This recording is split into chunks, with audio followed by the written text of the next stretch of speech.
Good morning and welcome to the Reach Football Digest Extra Time podcast with myself, John Cross from the Daily Mirror, and delighted to be joined this morning by the Manchester Evening News Manchester United writer, Samuel Luckhurst.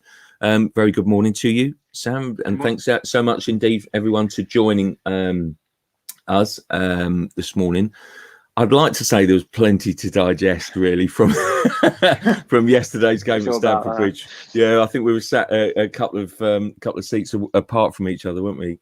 And really, at times it felt a little bit. It was going to be difficult, really, to find enough words to write about. But the row afterwards, really, with pot shots taken from Ole Gunnar Solskjaer, some controversial words and sentiments from Luke Shaw. Really about Man United's record with penalties. And, you know, let's start there, shall we? And just the VAR and the penalty that ultimately wasn't. But should it have been? Samuel, what do you think? Do you think it should have been? I thought it was. When Stuart Atwell was asked to go and check the monitor, I think all of us seemed a bit perplexed as to what the hell had happened. It was difficult.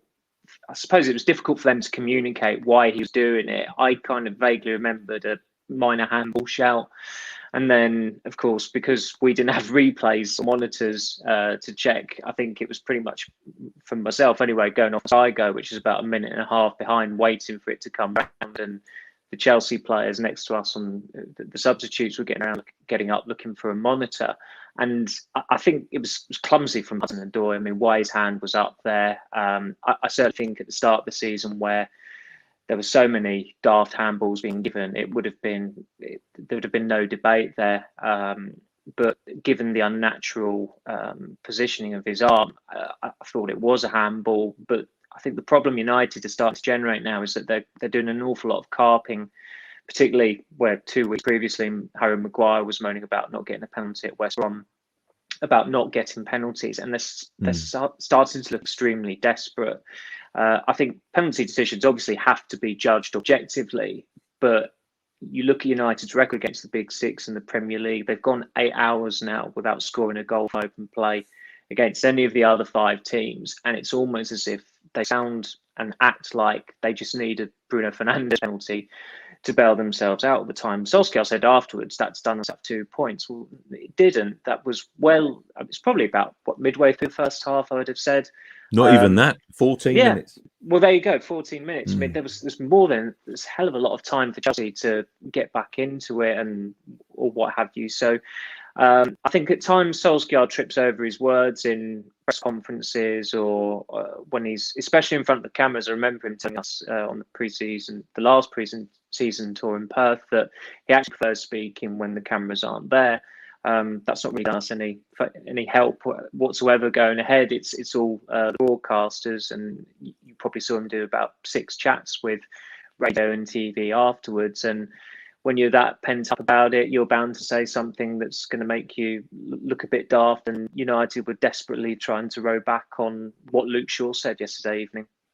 Yeah, I mean, that's the other thing, isn't it? Really, about what they said post match. I mean, you know, Solskjaer going on about the Chelsea website, and it did strike me as a bit ironic. This is from the football club, obviously under Sir Alex Ferguson, who made their names about sort of kind of drip feeding in little bits of info which might upset the opposition. And the irony of that, then, you know, United complaining about that was really quite something, I thought. But you know, it is interesting because it's divided opinion a bit the penalty, but to hear so many, you know, kind of former refs, and it can be a cliquey business, the refereeing business, I think. It definitely can. And you know, sometimes it's about sort of kind of feels like looking after their mates, but you know, I think literally every one of them has said, yeah, it should have been a penalty, because I think the still picture is the most damning when it you know, you can clearly, you can see it hits his hand and his hand's up and, you know, and away. So it's a difficult one to understand that. But I still think that, I don't know whether that they've crossed a line there with the integrity issue, because if you are suggesting that the referee, you know, has got an agenda, you're you know, implying perhaps about, you know, question marks about his integrity. I don't know whether the FA might get involved. What do you think?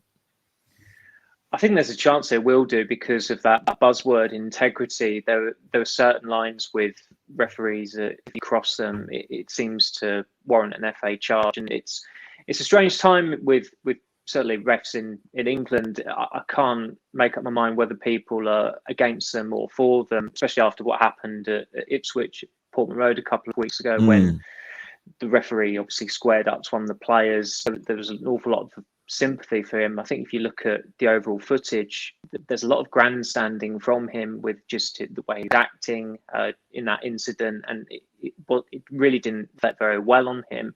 And there's no conclusive evidence yet that he was abused, but there are a lot of people out there who have just had their fill of players effing and blinding at referees. I mean, the benefit of going to these games behind closed doors is that you can hear what the players are saying, and there's a lot of invective there, but I've not really heard a referee, specifically abuse. I think if a footballer says "effing hell" moaning at a referee, it's not necessarily a case of them abusing him. It's just they're expressing their frustration. But the officiating in the Premier League is problematic, and we do seem to be seeing a clanger being dropped every week. But that's besides the point whether Stuart Atwell was right or wrong. For Luke Shaw to come out and say what he said was pretty remarkable. And it's interesting with Luke Shaw. I think he didn't have any media training at Southampton, and it shows whenever he speaks to the press. He is a brilliant talker.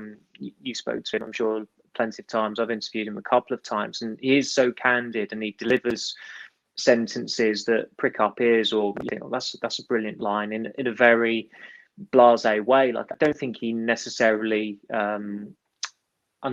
knows how much of a headline it is what he's saying. But again, there's an element of him possibly being a bit pent up and just not outraged as such, but frustrated by United dropping points again.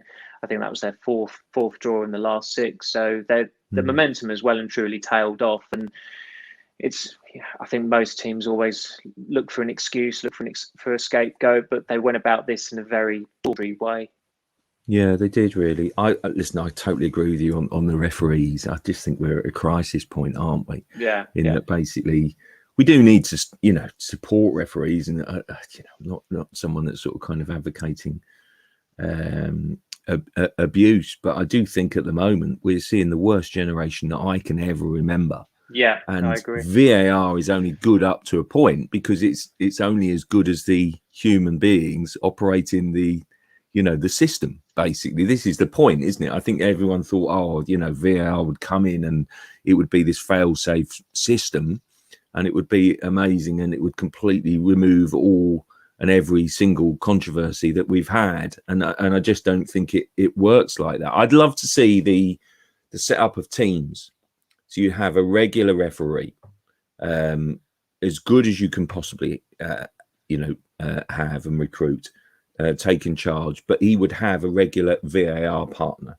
Now, personally, I think because of the state of the game that we're in, it may be we should look at sort of using former referees, recently retired referees of a really good standing, to oversee that VAR. We've got this quirky setup at the moment. You actually have to kind of be registered and be fit enough to pass the referee's test, would you believe, to kind of operate the VAR. I mean, it's a nonsense, isn't it? But if you set up this thing where you have a bit of an understanding, like you have with the referees and their teams of lines, men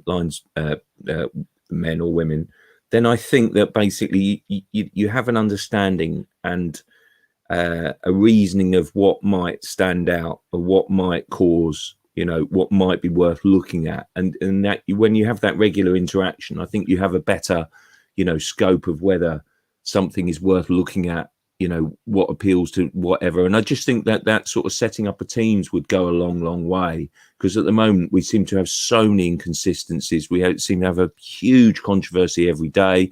We had one at West Brom Brighton Saturday. We had one at Stamford Bridge yesterday. Just, I don't know. We need to help the referees, I think, more than sort of kind of hinder them at the moment. Yeah, it's difficult to try and identify a solution other than finding better officials. I mean, in terms of the overall landscape of them, I think Sian Massey-Ellis has been for years and years and years the best linesman or lineswoman. So there's no, I don't think anybody should be prejudiced about the personnel or the gender of a referee or an assistant referee. But it's the same on faces. I mean, there used to be a rule that when you got to a certain age as a referee, that was it, you stopped refereeing. And clearly they felt that was quite ageist. And I take that point, but Mike Dean's been refereeing for probably the best part of 20 years in the Premier League, and he's not getting any better. He had a horrendous ordeal, obviously, recently with the abuse he got, which, again, none of us condone that. That's pretty reprehensible. But unfortunately, when he goes about that grandstanding and he makes bad decisions, and particularly those two bad decisions he made within the last month or whenever it was, particularly the Souček sending off at Fulham, it just, I think I was in the press box at Old Trafford and everyone was watching it, and there was not a single person in that press box who thought it was a red card. And when you get down to that, and we're not clued up on the laws of the game completely, whereas referees are, or certainly should be.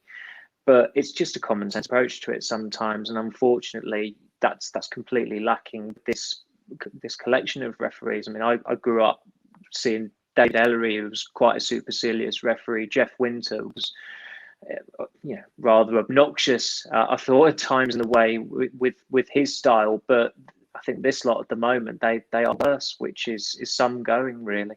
Yeah, no, I totally agree. I think since we've lost Clattenburg, Howard Webb, Mark Halsey, all personalities, I think that basically the game has suffered as a result. I really do. And I don't think I don't see a problem with being critical.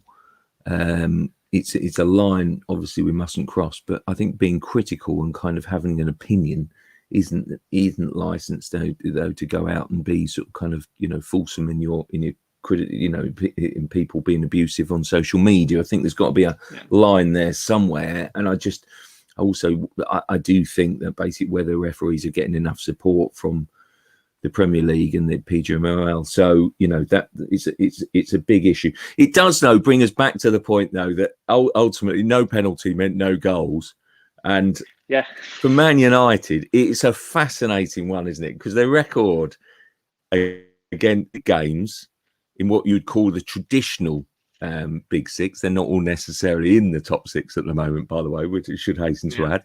But basically, they're not. It's really surprising, isn't it? It's surprising from the point of view the results, because talk us through them, and then also the lack of goals. I mean, it's remarkable. Break that down for us.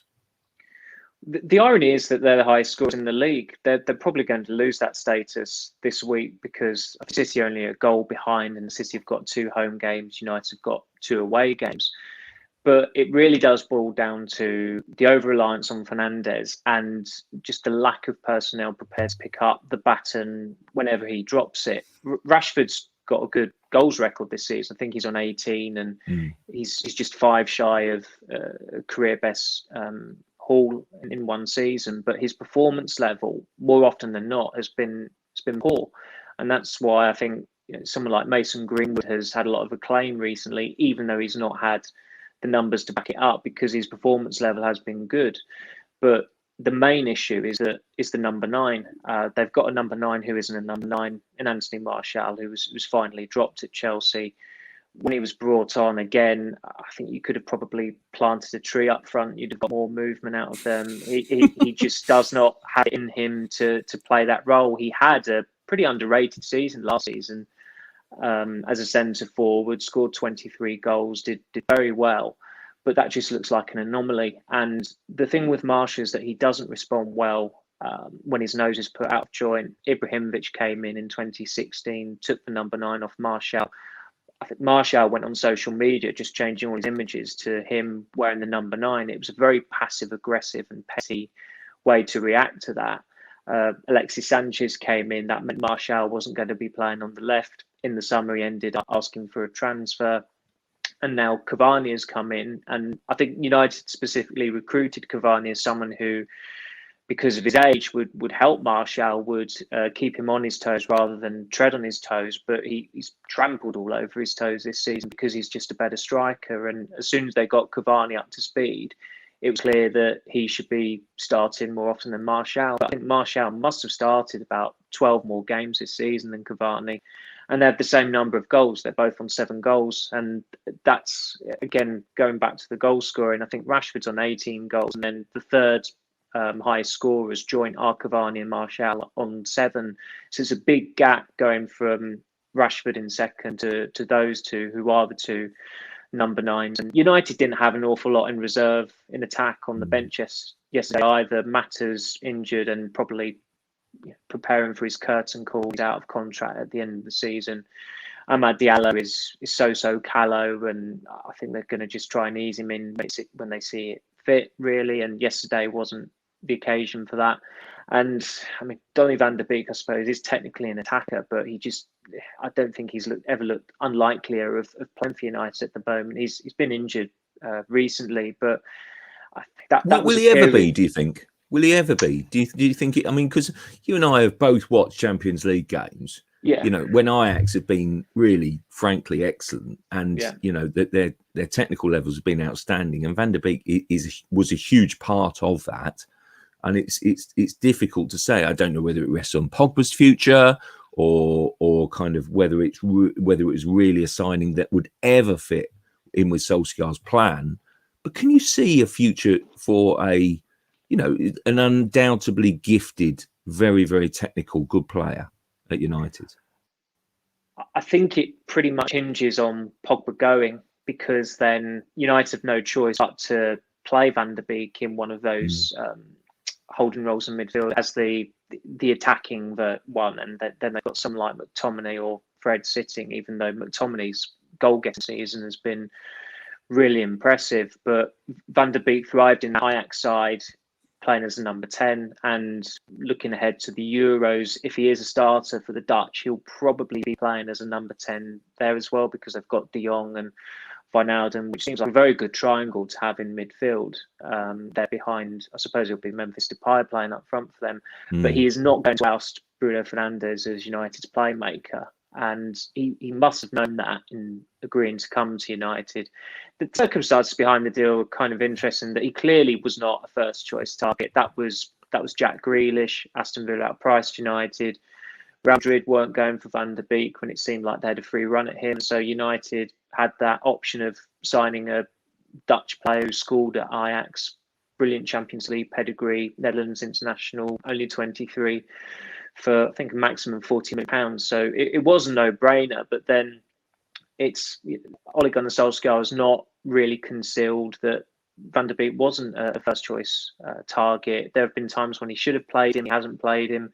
But in fairness, when Van der Beek has had chances over the last 3 months, I'm struggling to think of a single occasion where he has performed. And certainly the West Ham Cup game recently, he just looked so out of kilter with the team, particularly where Fernandes wasn't starting. It was a very good way to compare them. And Van der Beek is a footballer, but I don't think he's an athlete naturally. And United tried to be as intense as possible with their pressing, and that's just probably not the way he was brought up to play at Ajax. It was, it's more total football, possession based. And so I think if he is to thrive at United, it's going to have to be further back from the front line. Yeah, it brings us back to the I guess the original point, isn't it? Man United are having a good season, really, comparatively. There's sort of, I don't know, you could sort of look back upon the Champions League, of course, as a disappointment, but basically the second in the table. They've still got silverware within their sights and very possible, but the 12 points behind. But the anomaly in this season has been their record against the other big teams. I mean, it's incredible. It's seeing is believing, their record. I mean, goalless draws are plenty. I think it's just 1 goal, isn't it, against traditional top 6 opponents, which was in that 6-1 mauling by Spurs. Yeah. I mean, it is remarkable, and that says to me that basically they have got good players. They've got good strikers who score lots of goals, apart from when it's tougher to do so. So basically, Cavani was a big miss. It struck me yesterday. He's obviously a quality player towards the end of his career, of course. But longer term, do you think that Man United will be in the business, will be in the market, I should say, for a really top number 9, if you can find one beyond Erling Haaland, this summer? What do you think? Do you think that's in their sights? Is that realistic? Do you think is this season taught them that perhaps they haven't got enough firepower up front? I think it's increasingly looking like they'll have to, if not this summer, which the more you think about it, I think that they do need to go for one this summer. If it's not this summer, it's going to have to be next summer. They want Cavani to stay one more year, which would be a help, and that might park plans to go for a number 9 until summer 22, because I think realistically they'll only get one more season out of him. He turns 35 next year, but it's an interesting dynamic. I mean, hark back to Ferguson's days. I think on the back of 3 or 4 results over Christmas in '94, he just decided, look, we absolutely need a striker, and he went through the list thinking Les Ferdinand, QPR don't want him, don't want to sell him. Sorry, Stan Collymore was considered, and eventually went for Andy Cole. I think he said one of the reasons he went for Cole is that he was better in tighter games in the penalty box when teams were quite reticent. But back then, United could just go through their pick of this collection of brilliant strikers in the Premier League, and they knew that if they really wanted one of them, they'd get one of them. And the landscape is just so unrecognisable from then. And it's quite reassuring that this whole myth about the number 9 being killed it's been killed by the number 9s this season. You see Kane, Lewandowski, Haaland, Ibrahimovic, Lukaku across the continent banging the goals in. And United clearly do need one of them, because Martial is not up to scratch, and he's not a young player anymore. He turned 26 this year. He's just far too mercurial, unfortunately, for United. But realistically, I think the priority for them this summer is going to be a centre half, because for all the issues up front, there are bigger issues in defence, and that they've almost conceded as many goals in the league as they did last season. Maguire-Lindelof is not a title challenging partnership. I think that's been apparent for quite some time now. So I think the priority will be a centre-back, whether they can justify going for a big number 9 as well, given the pandemic, given the sheer loss of revenue as well. I think their financial results come out on Thursday, so it'll be interesting what the takeaways and numbers are from that. It's going to be very, very difficult for them to justify going for a Haaland. But the flip side is, can they really afford to lose out on someone who is so clearly a brilliant striker and is going to be a brilliant striker for probably the next decade, when there's such intense competition for him? Yeah. Big mistake not getting him the first time around. We all know the politics behind it, but does the club look back upon that with huge regret? Do they see it as a mistake, or do they just see it as timing, politics, all wrong? We know the background to it, Mino Raiola, the kind of the fallout from it, but it's, do they look back upon that as opportunity wasted? I think they're reluctant to outright look at it like that, because I think there's still some hope that they might get him in the future. And certainly that there was a bit of the feeling about that when that deal went through with him going to Dortmund, in that Dortmund is very much a halfway house for brilliant players in Europe. Jadon Sancho eventually will leave Dortmund. He's not going to see out his career in Gelsenkirchen. But the issue is they've, as I said before, like in terms of the number 9, Solskjaer didn't think Lukaku's face fit at United. And although Lukaku wanted to leave, and in that case, if you get a big fee and there's an interested buyer, then you might as well cut your losses there. But the problem is United haven't truly replaced him. They tried it with Ighalo, which was very, very bizarre at the time. And in fairness to Ighalo, he started reasonably well. That momentum was killed by the pandemic, and he was redundant for probably the last 6 or 7 months he was at the club. And then they brought Cavani in, and Cavani has done pretty well, even though he's not probably scored as many as he should have this season. And every time Haaland scores, obviously, it's kind of an if-only thing. And again, harking back to Ferguson, they went in for Shearer twice at Southampton and then at Blackburn. So I think Haaland is one of those players who justifies a second bite at the cherry. But unfortunately for United, I can also see, a bit like with Shearer, that he is just destined to be one that got away. Yeah, no, for sure. I just wanted to touch on Dan James. It's interesting that suddenly he's, after a spell, on the sidelines, without doubt, he seemed to have faded away a little bit. He's back in favour. What do you make of his recent performances, his latest re-emergence? Does he have, at the very top level in the biggest games? I mean, I suppose he played, sort of Stamford Bridge, so that justifies that. So where do you see him over the next couple of years, Dan James? I would still say he's a squad player for United, and he can be a very handy one. It's credit to him that he's forced his way back into the side. And I think, as a United fan said, if Marshall had his attitude, then Marshall would be a world beater. And James still looks like a very, very raw player, even though I think he's 23 now. But United signed him on the back of about 18 months of Football League, competitive football. He had a spell at Shrewsbury where he was completely unused when he was on loan there. So it was a very unconventional signing at the time. And at the start, he really did surprise everyone how he just caught fire immediately. There was that fearlessness about him. 2020 was a bit of a write-off year. He just did not play well at all for United. There were times when he was justifying his selection because it fit with the system United were playing in, that he'd play up front with Rashford or Martial, and they'd be going with back three.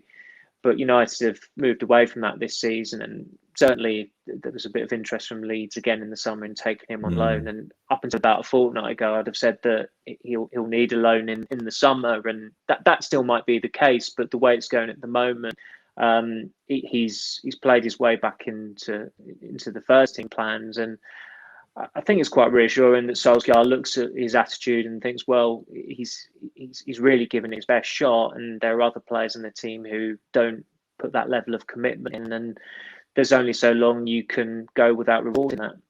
Yeah, let's look at Chelsea, because they could have won the game yesterday.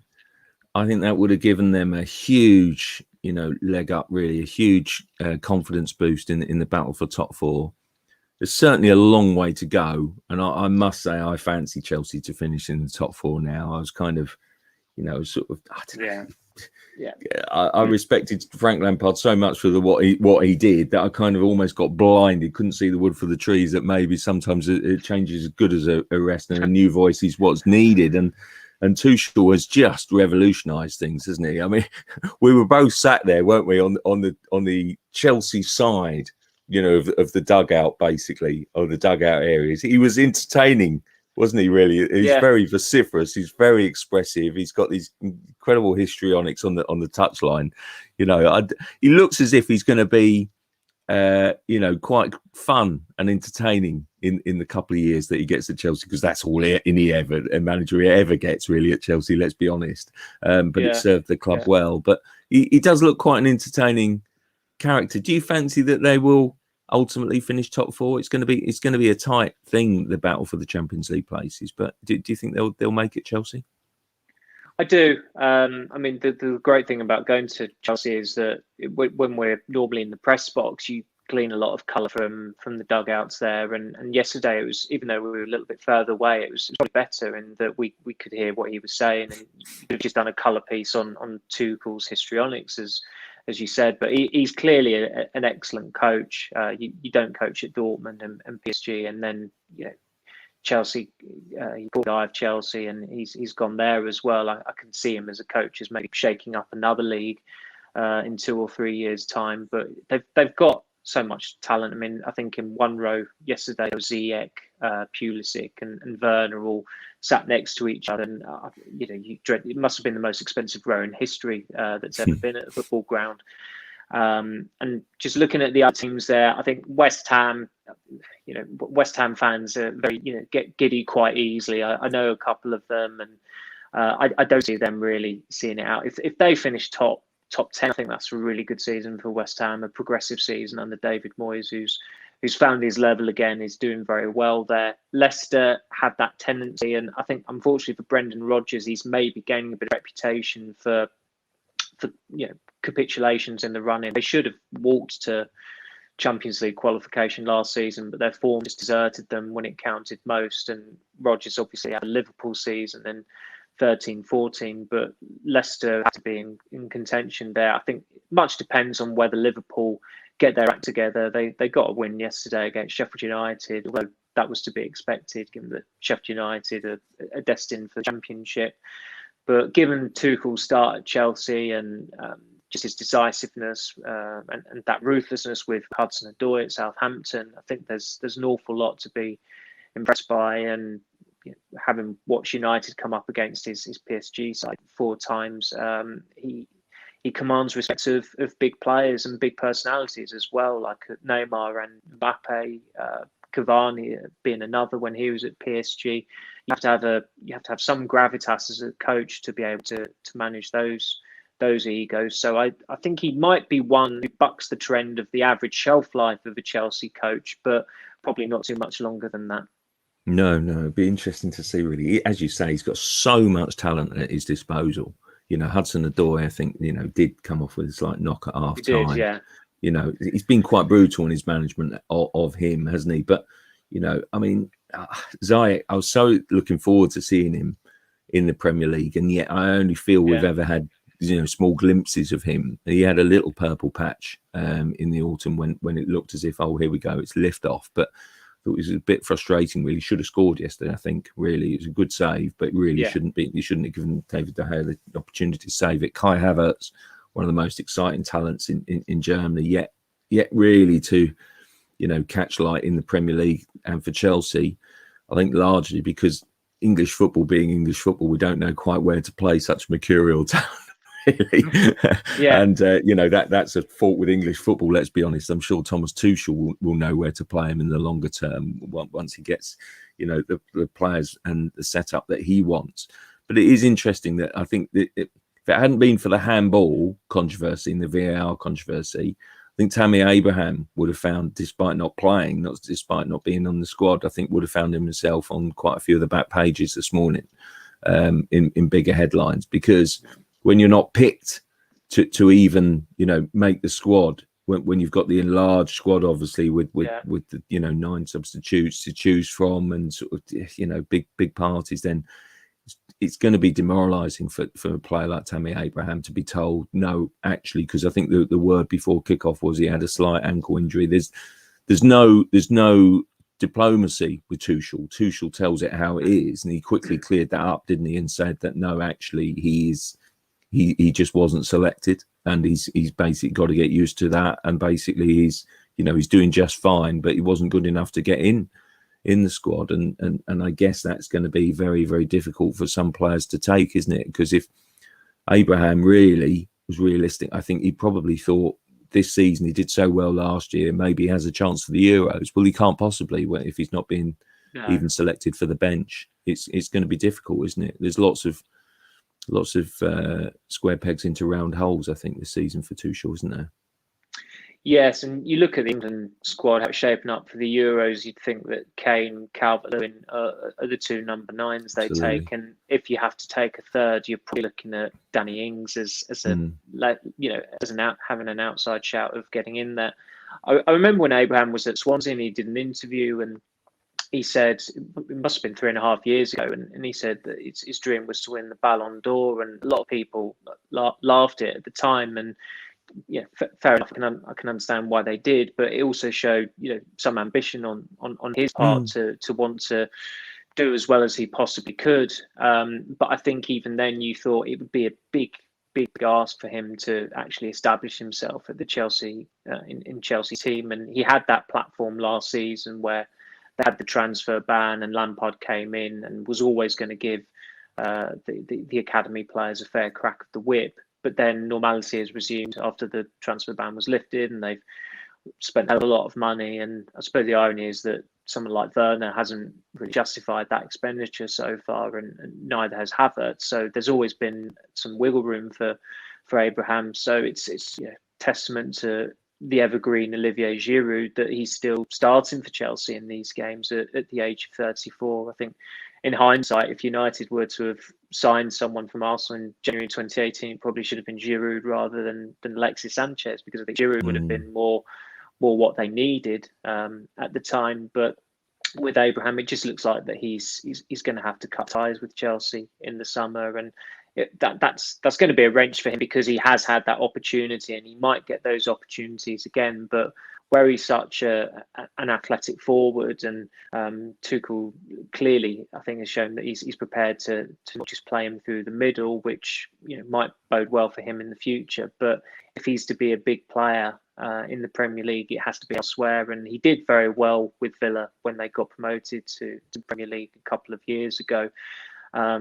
Villa have got Ollie Watkins in, who's had a fabulous season, I think, for someone who's just come straight in from the Championship. But it's probably going to have to be that level of club for Abraham to go to, or look for at least, if he is to really make a fist of it at England level, because at the moment he's fighting a lost cause.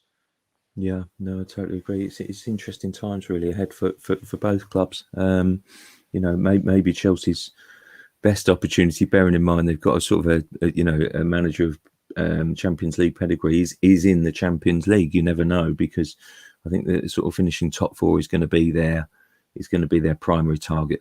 For a club like Chelsea, they just have to be back in that top four. And for United, let's see. But I do think they're making. I mean, I'm not completely convinced that everyone thought that they would finish second. And I know this brings us back to Jose Mourinho's infamous quote, finishing second was my greatest achievement. But it shouldn't be laughed at, really. And I think Solskjaer, as long as you can see progression, which United are doing, then I think in the longer term that's the main thing. And I think that's kind of what Solskjaer is looking for. But there you go. But listen, thanks so much. We really appreciate your company, to everyone out there, and particularly also Samuel Luckhurst from the Manchester Evening News and Manchester United correspondent. Been really interesting up and down season. So, I'm sure it will finish largely high, as I should say. Let's hope it finishes well for United and for yourselves. So thanks so much for joining. Really appreciate it. Yeah. Thanks, John. Really appreciate it. Thank you.